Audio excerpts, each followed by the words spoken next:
I'm the richest, most beautiful Mafia princess in Chicago, and tomorrow I'm sharing my wedding day with my fiancé's mistress. Yeah, you heard that right. I'll be standing at the altar watching my future husband marry both of us.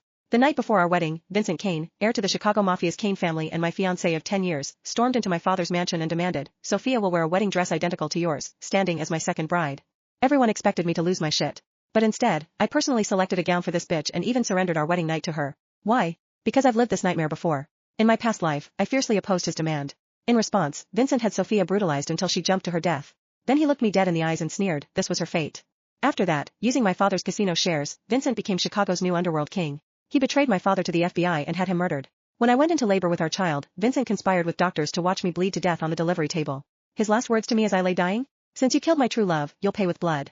When I opened my eyes again, I was back at the moment Vincent knelt before my father, begging for his blessing to marry me. This time, I've got different plans. Without the Romano family's power backing him, I'd like to see just how this motherfucker is going to find his footing in Chicago. Papa, I agree to his arrangement, I said sweetly, shocking everyone in the room. The Romanos are one of Chicago's 5 families, and I, Stanford-educated jewelry designer, am its princess.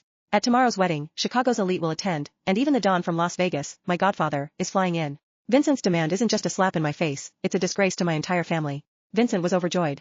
Isabella, I knew you'd agree. We grew up together. You're the kindest person I know, so I was sure you'd understand Sophia's situation. Then this asshole had the nerve to add, rest assured, the one I love most will always be you. After Sophia's child is born, he will call you Auntie out of respect. I lowered my eyes, hiding the murderous rage within me. The memory of being tortured to death in my past life, the image of my father's cold, blue corpse, it all flashed through my mind. Looking at Vincent's hypocritical face, I fought the urge to rip his fucking throat out. It's just a ceremony, I replied with a fake smile. As long as you're happy, I don't mind. Vincent froze, suspicion filling his eyes. Isabella, you're not just saying that because you're angry, are you? If you're truly unhappy, I can tell Sophia she can't be part of this. What a load of bullshit. I caught the flash of venomous hatred deep in his eyes. He knew perfectly well how crucial this marriage alliance was for him. The feds had frozen the Kane family's assets, completely cutting off their cash flow. One wrong move, and loan sharks would tear his family apart. To survive, he needed my family's help. Vincent, we've known each other for so many years. Do I look angry? I asked innocently. You know I've loved you since childhood. Marrying you is all the happiness I could ask for. Vincent beamed and grabbed my hand.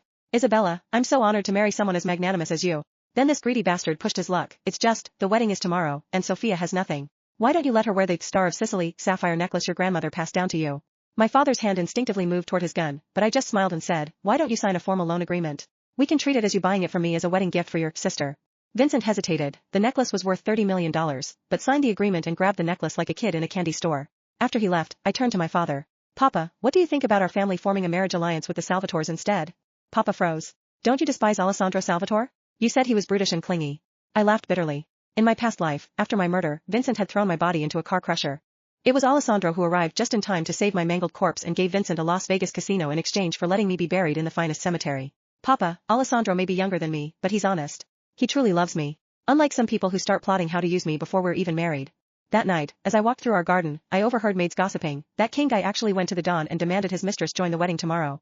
Who ever heard of a wife and mistress getting married at the same time? Isn't this humiliating for our principessa? Their words grew vulgar, even imagining me on my knees begging Vincent for attention. Suddenly, Vincent emerged from the shadows and slapped me hard across the face.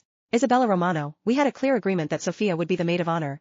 Are you trying to humiliate her? Sophia appeared, tears in her eyes. Isabella, if you don't want me at the wedding, just say so. Don't create a scandal. She dropped to her knees. I only ask that you don't embarrass Vincent in front of everyone. Vincent's face darkened with rage. Isabella, do you have to be so aggressive? Who would spend their life with a vicious woman like you?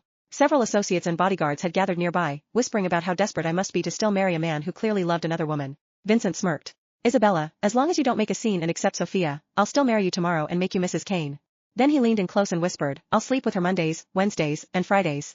And the rest of the week, I'll fuck you. See? I'm still favoring you. So stop throwing your princess tantrums.